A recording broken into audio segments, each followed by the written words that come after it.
Lamig.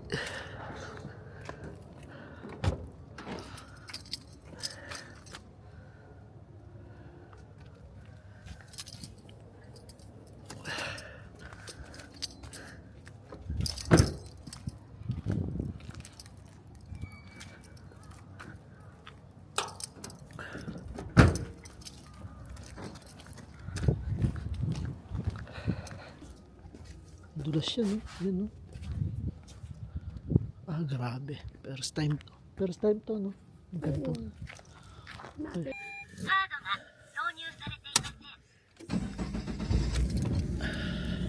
Ay, Diyos ko po. Ang lamig talaga. Ay, Nakabonet ka ba? oo, nakabonet pa ako. Nakabonet ako. Nakabonet na ako, tapos ano pa ako. Tapos nakapanloob pa ako na yung mabalbo na jacket. Sobrang lamig ko, grabe.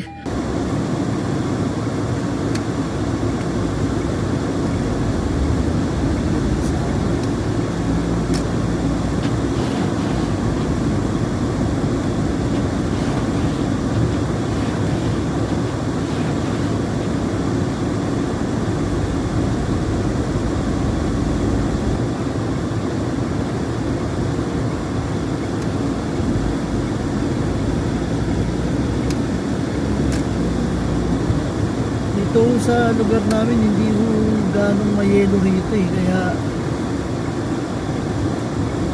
hindi ako gumagamit ng pangyelong gulong eh. Ang nakakatakot lang, madulas kasi yan dahil manipis lang, parang pinatungan ba ng ano, Dahan-dahan. halos lahat dahan-dahan din. Yan, okay lang yan kasi nadaanan na yan eh. Pwede nang, kumbaga, grabe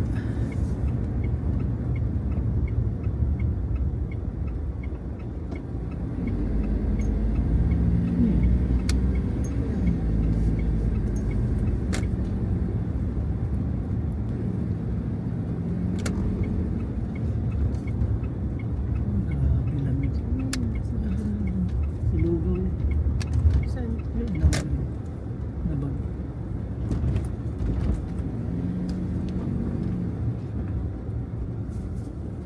Ingat ba? Gabat. Ingat ha.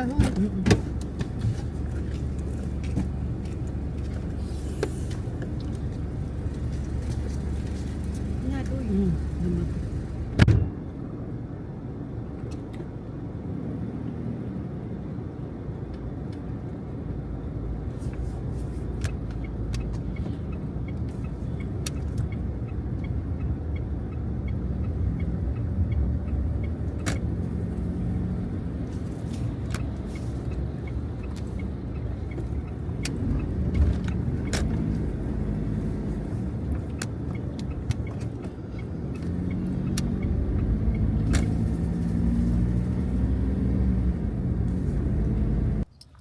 Grabe oh. Ay nako. Ang lamig.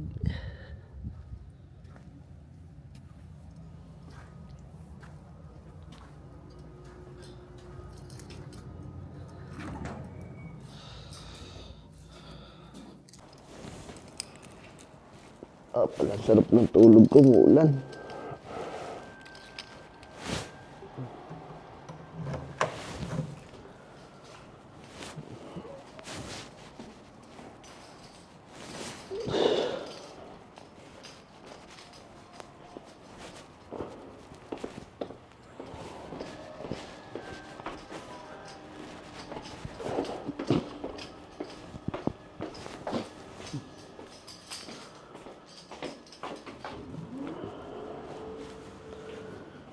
Gandang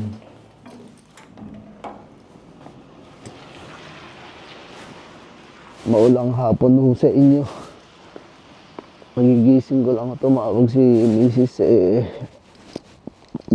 Papasundo na.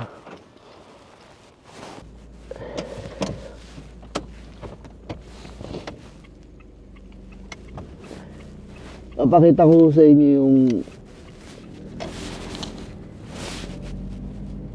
lugar at saka yung bahay kung saan kami nakatira dati. Nung dalawa pa lang kami ni Mrs. nandito sa Japan. Bali ano ho yun, pabahay ng kumpanya. Kung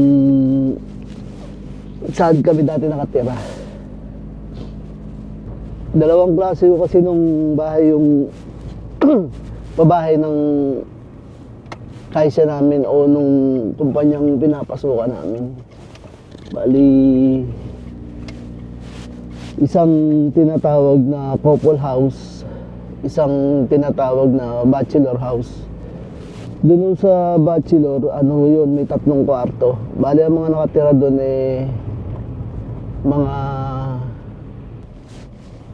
single, yung mga walang asawa. Doon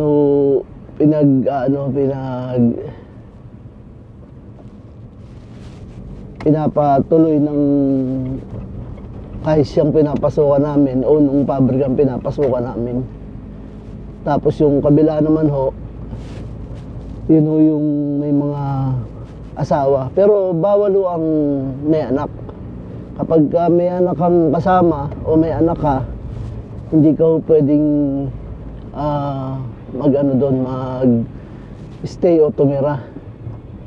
Nung dumating yung mga bata, napilitan kami ni Mrs. na lumipat. Dahil siyempre, pinoproteksyonan din nila yung pahinga ng mga empleyado. Baka makaistorbo tayo sa pamamahinga ng iba nating kasamahan sa trabaho. So, ito ho. Ayan, andito na tayo sa Kaisya.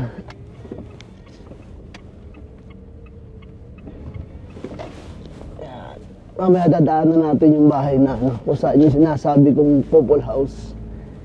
Ito ho yung yung pabahay ng Kaisya na tinatawag na bachelor house. Ang dali. Oscar, mahal. Ay, lamig. Ang lamig, grabe, no? Dali. Papakita ko lang sa kanila yung bachelor. Ayan o, yung tinatawag na bachelor house. Yung apartment na para sa mga walang asawa. Yung single, kumbaga. 3 ang kwarto niyan. Ito yung yung parking lot nung kahit siyang pinapasukan namin. Ngayon sa baba ho niyan, hindi ho kasi kita rito, pero sa baba niyan makikita niyo yung mga pabahay. Ayun, tara, puntahan natin. Libo. Ilan na. Para pa po sila.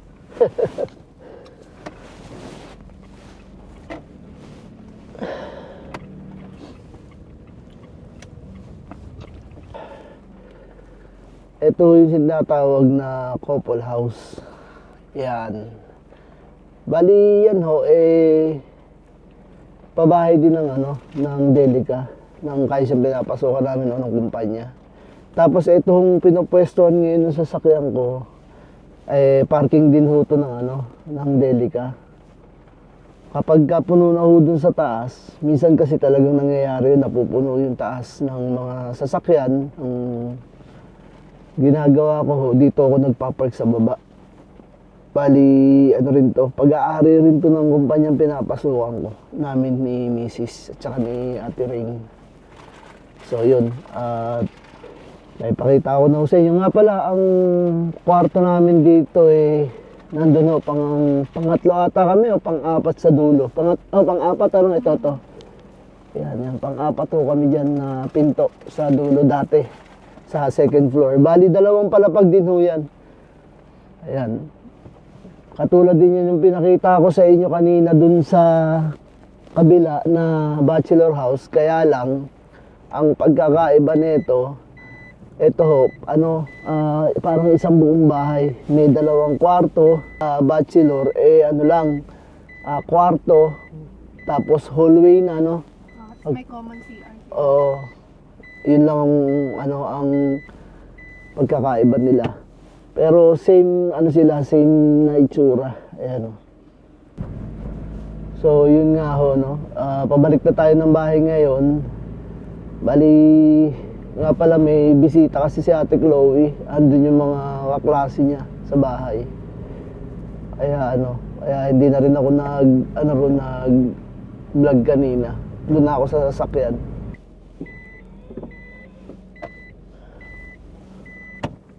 Yun. Wala kang tayo mo. Ay, may isang laro mo. Ano ka dyan?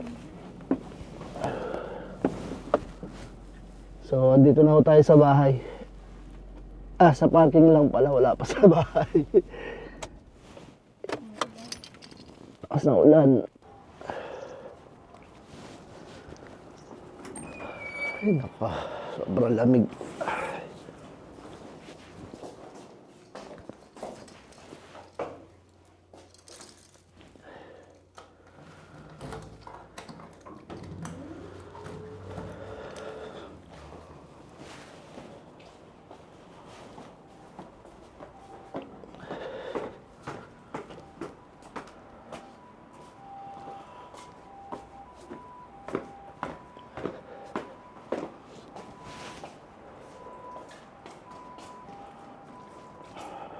Wala sa atin.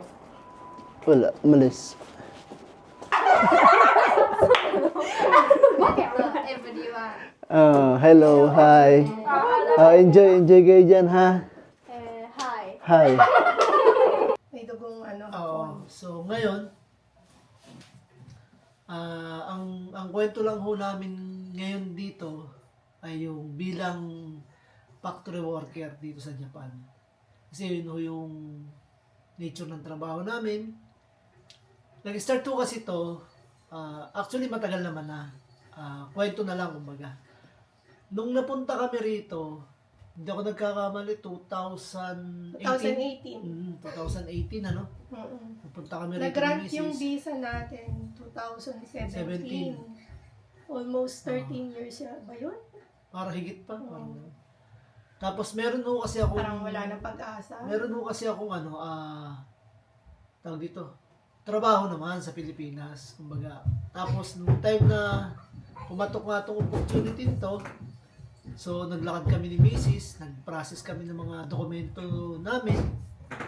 Andyan yung... Kasi may motor ho kami sa Pilipinas eh. Yun ho, yung unang pundar namin ni Mrs., yung single na motor. Yung pahirapan pahulugan buwan-buwan. No, kasi alam niyo naman ang buhay natin sa Pilipinas, hindi naman tayo ganun kaalwa. Pero naitatawid naman natin kahit paano.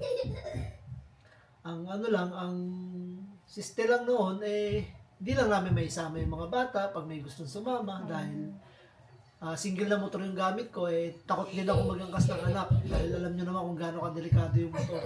So si Mrs. okay lang to. Sana ito So yun, naglakad kami ng dokumento. So nung bago lumabas yung visa namin, bali nag-resign na muna ako sa kumpanyang pinapasukan ko. Katanggap po ako ng almost 100,000.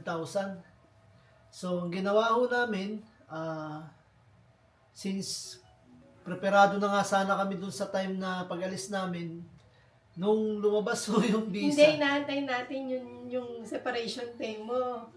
Kasi parang magninegosyo na lang tayo, parang ganun. Kasi wala na tayong, parang hindi na tayo umaasa dun sa visa kasi nga, yung na-interview kasi embassy, parang nakalagay. Na-interview tayo, dalawa yun Mm-hmm. Di ba? Kaming dalawa ni Mrs. in-interview kami sa embassy.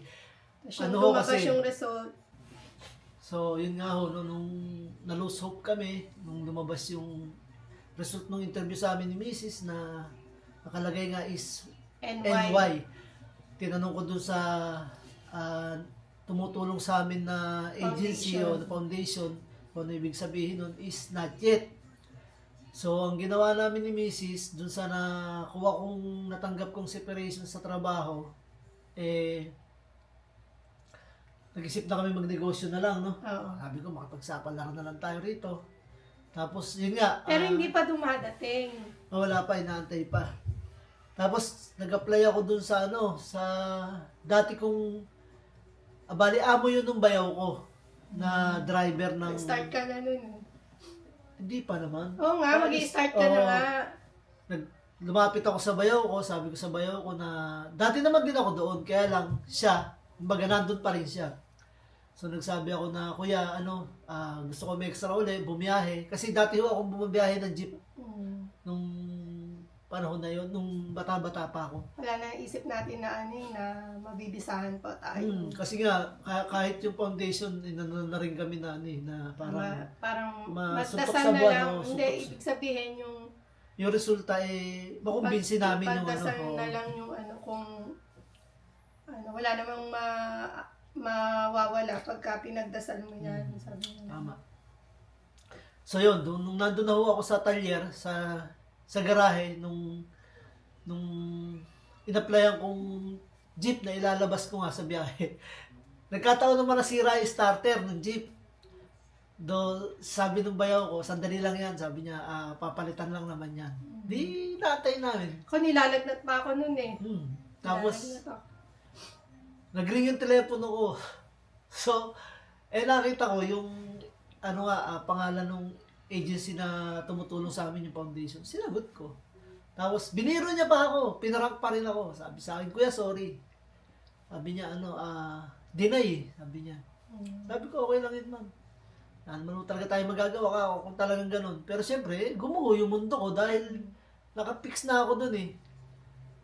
Tapos Pero sabi niya, 50-50 ka na rin eh. Oo. Nag-ano na tayo ng plan B. oo, Kasi nag-plan B na tayo. Alam mo naman Dapat kasi. ka makukuha na lang yung Separation. separation mo. Mag-negosyo Oo. na lang. Tsaka hindi naman tayo kasi may-stick talaga dun sa isang lang eh. Pag nakita na nating alanganin ng timano, gumagawa naman kami ng paraan eh. Dahil siyempre, may mga anak din kami. At that time, 3 na anak natin, Oo, Si Chloe na, Tapos din nga, sabi sa akin ng foundation na deny nga. Tapos sabi niya, tanda-tanda ako to eh. Sabi niya, kuya, pakiasikaso na yung mga nyo, mga dadalhin nyo, yung bagahe nyo. Di naramdaman ko, syempre, na, pinaprank ako, sabi ko. Di nga ako, sabi ko. Tapos sabi niya, congrats, approve na yung visa nyo. Grabe.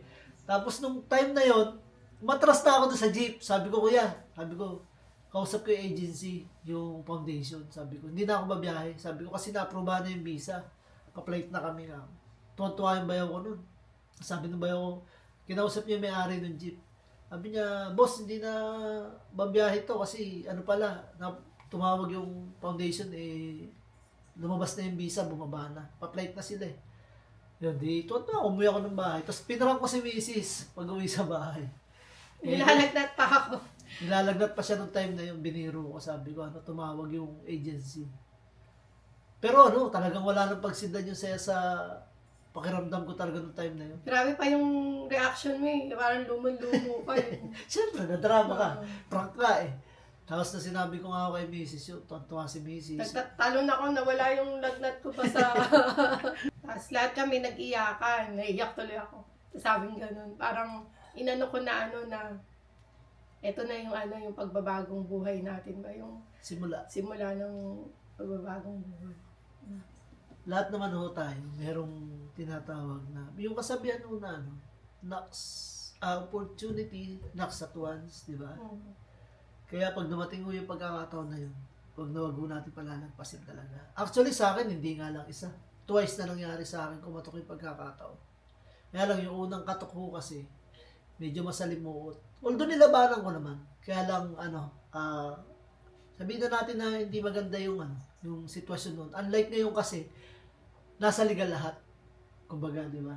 Kaya ngayon, yung sitwasyon, si Mrs. din, sumubok ko din to na mapagsapalaran. Kaya kumbaga, alam niya yung buhay ng, nag-Dubai ho si Mrs. taong, anong taon yun? 2013. 13, ganyan. 2013. Nag-try ho siya, baby pa ho si Chloe nun. Nung iniwan niya, lang. Hindi ko kaya kasi breastfeed ako eh. Kumbaga, parang, magka-connect pa kami ni Chloe.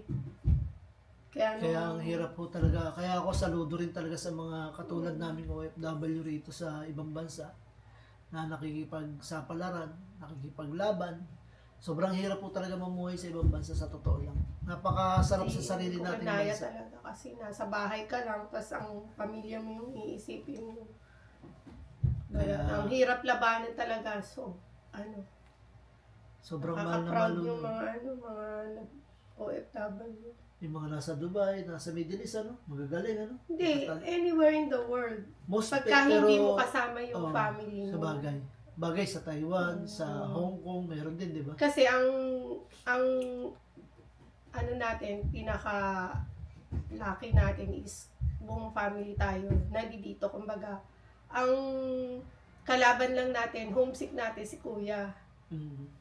Kumbaga, iyon, may homesick pero at Hindi ganun least kaya ka-worse, nating oo. Kasi yung nga, labanan. Nandito kasi yung ibang mga anak natin, kumbaga.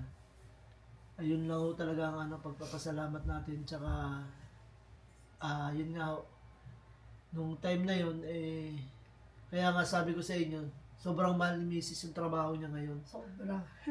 Kahit simple lang yung May trabaho time pa nga namin. lagi na nananaginip ako na wala daw akong trabaho. Tapos yun yung sobrang naiiyak na ako. Bakit wala akong trabaho?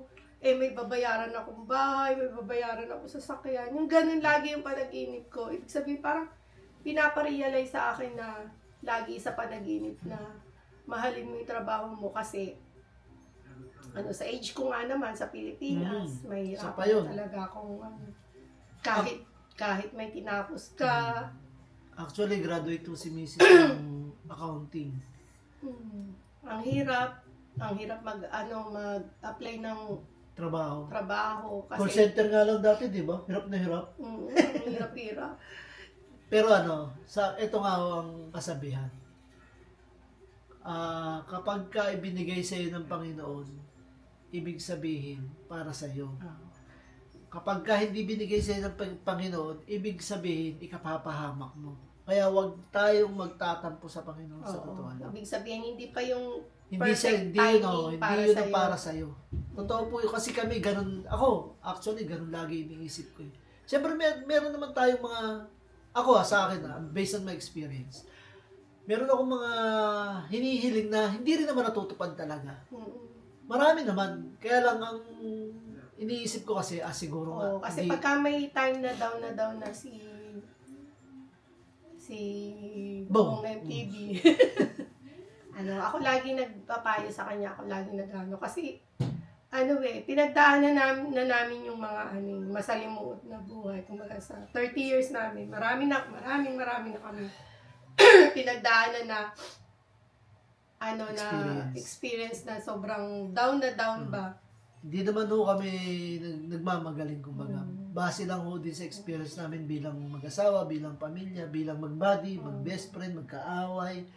Lagi kong sinasabi sa kanya na pagka dumadating tayo sa mga trials na look at the other side, hindi yung side lang namin. Lagi ko sinasabi na imulat mo yung mga mata mo sa paligid. Hindi yung problema mo lang yung mag-focus ka sa problema mo, wag mabigat talaga is financial talaga. Financial Ako hindi naman hindi naman sa sinasamba yung pera kumbaga. Pero napaka-powerful na ho kasi ng pera talaga sa totoo lang. Base ho sa experience ko, bilang tao, hindi ka ho makakagalaw kapag wala kang pera. So, yun nga po, nung tumawag yung agency, pinaliwanag na kailangan sa loob na 1 buwan, maka-flight na kami. So, aligaga naman kami noon, nung panahon na yun. Tsaka sakto naman siguro mga ilang araw, lumabas na rin yung separation pay. So, shoutout nga pala sa'yo, Kuya Rod. Salamat sa pagkup-kup sa amin, sa mga bata.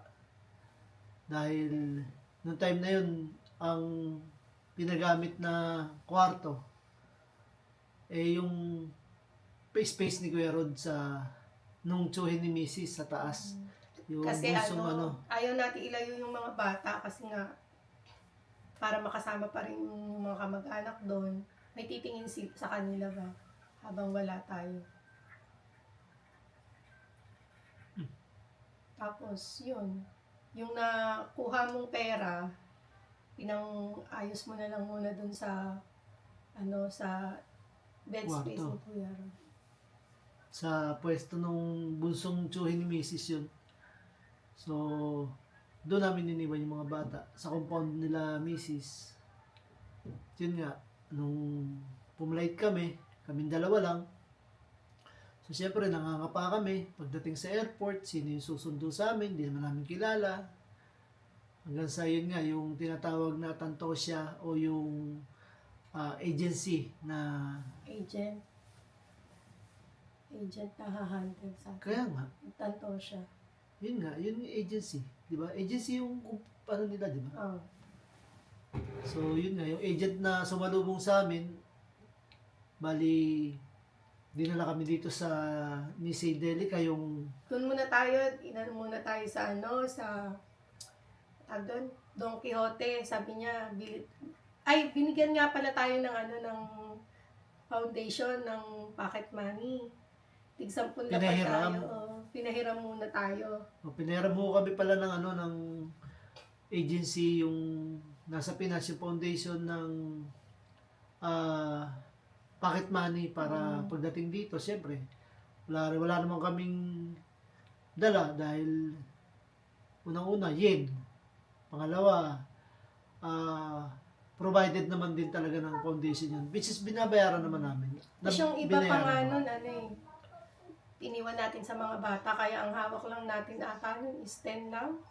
Hindi ko na matandaan. O, kasi parang meron din silang pera bang iwan sa Pilipinas. Mm.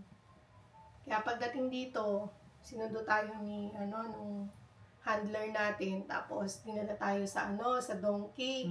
Sabi niya, bili na kayo ng mga kailangan niyo doon sa bahay.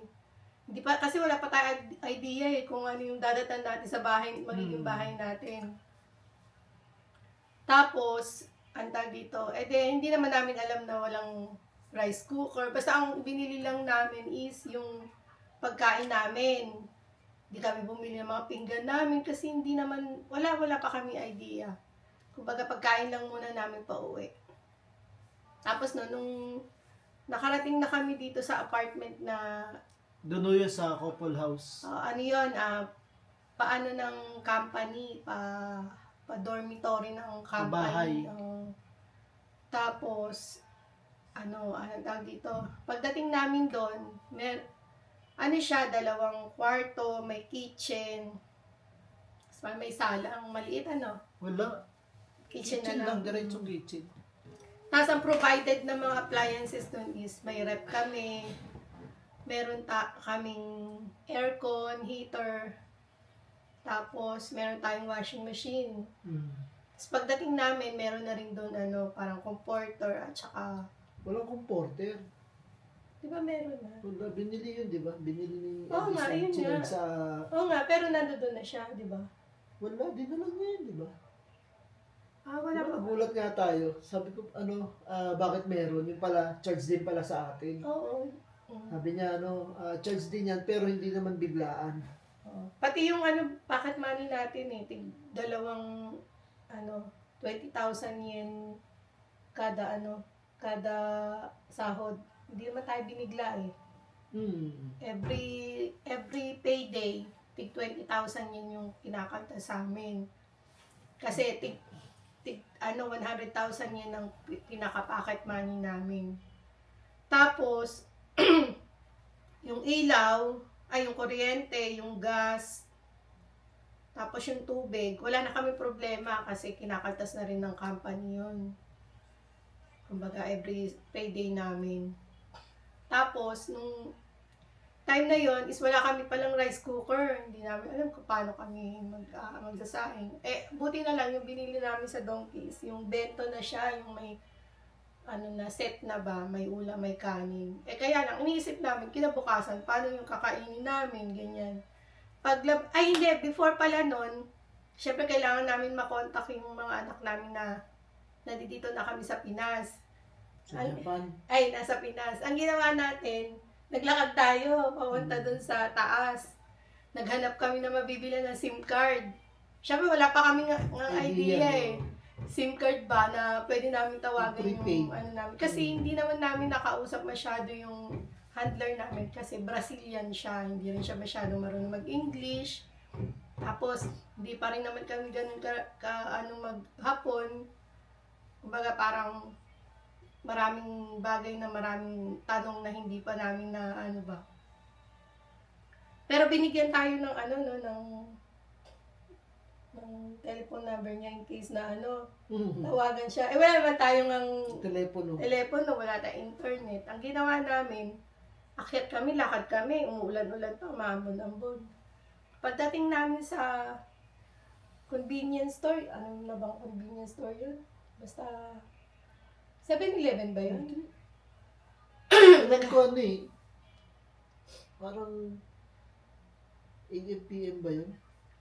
Kasi hindi naman family mart yun eh. Naghanap tayo ng SIM card. Eh, hindi pa natin alam, itanong ko paano yung SIM card ba. As usual na na sa Pilipinas, makakabili ka kahit saan ng SIM card. Yung prepaid lang. Yung Prepaid lang na pwede lang i-contact sa mga bata. Akala namin, meron na rin dito. Wala pala rito yun. Sakto naman, paglabas namin, pag uwi namin, meron kaming kapitbahay. Shoutout din po sa kapitbahay namin. Si parang Rico na na sobrang mabait na sabi niya ganun. Anong kailangan daw namin? Sabi namin, kasi pumunta kami doon sa taas nga. Naghanap kami ng SIM card. Parang natawa siya kasi syempre, yung sabi niya, ba't kailangan nyo na, hindi nyo makontak yung mga Sabi ko, nga, baka kasi para alam nila na okay kami, safe na kami ba. Ang ginawa niya, pinakonect niya kami doon sa wifi nila. Ayun, nakontak na namin yung mga bata. Tapos yun, kinabukasan naman, maghahanap kami ng rice cooker kasi may bigas nga kami nabili, wala kaming paglulutuan. Sakto naman, merong birthday din dun sa kapitbahay namin.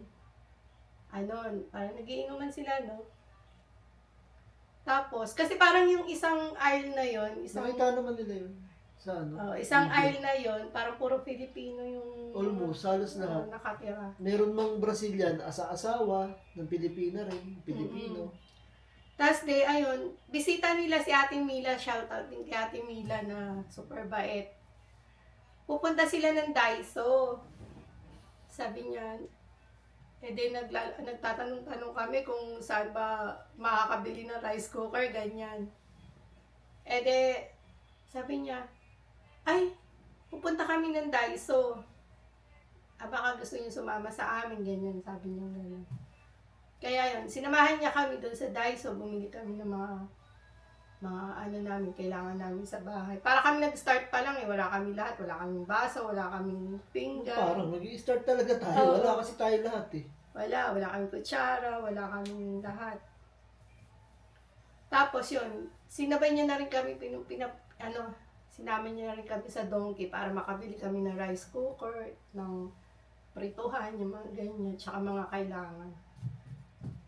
Tapos, ang natira sa amin is, magkano na lang kasi nagtatrabaho pa kami, pupondo pa kami, parang kami na paano kami makakasurvive, sabi namin. Kaya yun, buong isang buwan siguro, puro noodles tsaka itlog yung namin, ulam namin, grabe talaga. Sinagaho namin yan para lang makatawid. Tapos tapos na, nakasahod na kami. Nung nag-umpisa nga pala kami, sobra parang, alam mo yung mamahalin mo talaga yung trabaho mo kasi binigay yan ng opportunity para sa'yo. Yun yung pinaka-pasalamat ko na nung time na dumating kami dito is sobrang lakas ng kaisya. Sobra talaga yung parang mapapagod ka na isipin mo na lang na parang alam mo yung kailangan magpunas pero hindi na kaya ng katawan mo, parang ganun. Pero sa isip mo kailangan mong gawin, yung ganun. Parang ang pangkalma ko na lang sa sarili ko nun is thank you Lord, parang ganun sa mga nangyayari sa amin ba. Tapos yun, ang sobrang lakas ng kaisya kasi kami mag-asawa, tig 5 oras ang overtime namin araw-araw. Kami na nga yung parang top 1 ba? Top 1 tayo sa mga overtime, ganyan. Kasi bago pa tayo nun, di pa tayo naawat eh. Ang ano namin nun, hindi pagod eh. Parang blessing ang, parang ano sa amin. Good Ang impact. problem. Ganun, hindi yung kakapagod, hindi ganun. Blessing yung ano sa amin. Kaya yun, parang ang focus kasi namin mag-asawa is magkaroon kami ng, maipundar kami kasi yung age ba namin at saka yung hataw ba, kung yung okay yung kasya, at yung moment na yun, hindi natin alam, someday, ganyan. Kumbaga, inaano namin yung pagkakataon, ang tawag doon, Sinasamantala. ginagrab namin yung pagkakataon na yun. Kaya, within a span of 6 months, 6 months lang, nagpakasakali kami, nagpahanap kami kay kuya, hanap ka na ng bahay kasi, syempre, kahit meron kaming inano ng tiyuhin ko, syempre, iba pa rin yung matatawag namin na sarili namin pagdating ng panahon ba para sa mga anak namin. Ang ano nga naman din is kung para sa'yo talaga kasi nung naghanap siya sa internet ng bahay, may nakita siya along Pasig area lang, malapit lang din sa mga kamag-anak. Kumbaga paglabas mo ng gate, Pasig area na. Ayun, pero nag-iisa na lang siya. Kung para sa'yo talaga. Kumbaga, sabi namin, sige, ang daming proseso pang mangyayari kasi 6 months pa lang naman kami, hindi pa kami regular, kumbaga wala pa kaming mapapatunayan sa mga documents namin, ganyan. Pero, inilaban namin, humingi kami ng tulong, marami kami hiningihan ng tulong para magkaroon lang ng maayos na documents para mag-grab kami ng bangko, ganyan. Tapos yun, the rest is history na. Di ba? Pumutok yung pandemic. Di ba? Ito naman. Tuloy mo, nakikinig ako. Pumutok yung pandemic. So, nanganib na naman tayo. So, hindi na naman natin alam kung ano yung sitwasyon kasi nag-lockdown eh. Pero ano pa rin, blessed pa rin ng Panginoon kasi Ang kinaganda lang. ang kinaganda kasi nasa food manufacturing So, business kami. Kumbaga, necessity siya. maraming auto Parts. maraming kaisya na nagsara, Maraming pabrika. Kami stand still kasi kailangan ng tao ng pagkain. Kumbaga, mas lalong humataw pa nga yata yung namin. Hindi naman, Hindi. pero hindi siya humina. Oo, hindi siya humina. Oo. Tuloy-tuloy lang. Tuloy-tuloy Hindi siya yung nagbago. namin. So, tapos siyempre, may mga kasamahan na nagkakasakit, tinatamaan, Oo, yung COVID. naka-quarantine. Mm. Ang nangyayari, nagtitriple, doble yung trabaho. So, Oo. ibig sabihin, Ibig sabihin, may overtime pa. mahaba pa yung oras kasi nga kakailanganin ng tao. Yun yung mga time na nangangamba na tayo dahil hindi natin alam kung malalagpasan ba natin yung pagsubok na yun dahil kasi simula pa lang natin ng mga time na yun. Tapos, siyempre, hindi mo naman talaga mapiplease lahat ng tao. Meron din siyempre nagsasabi na malakas nga loob natin dahil bago-bago natin sa Japan, sumabak agad tayo. Siyempre, Lakas talaga ng looban na lang kasi may mga 6 months experience pa sila lang. eh. Oo, 6 months pa lang tayo. Mas eksperyensado sila, alam nila yung sitwasyon eh. So, nung sinabi nila na hindi laging pero, pa rin, pasalamat pa rin kami sa Panginoon kasi hindi pa naman tapos talaga yung sitwasyon, yung laban natin ngayon. Pero nandun na tayo sa, kumbaga, umuusad. Ang Yun ang kagandahan lang ng mga panahon na yun, kahit nag-start tayo ng mababa lang yung sahod natin, di ba? Mataas yung palitan ng panahon na yun. Malaki yung rate ng Oo, malaki. Nasa 45 yata. 4,500 Parang yata ganun. yun, Nasa ganun. per 40, 10,000. naglalaro doon, 43, 44, 45. Hindi katulad ngayon, Drop talaga. oo, baba ng Pero laban lang talaga. Laban lang. Tiyaga lang. Dito tayo eh. Kaya nga tayo pinunta ng Panginoon dito kasi para para lumaban sa buhay, para meron tayong may marating ba kahit ganun kahirap. So, hanggang dito na lang po muna yung aming pagbablog. Maraming pong salamat sa pakikinig, panonood, at pagsubaybay sa aming channel. At hanggang sa muli po, God bless sa atin lahat. Maraming pong salamat. Thank you po. Maraming salamat po sa support. God bless po sa lahat.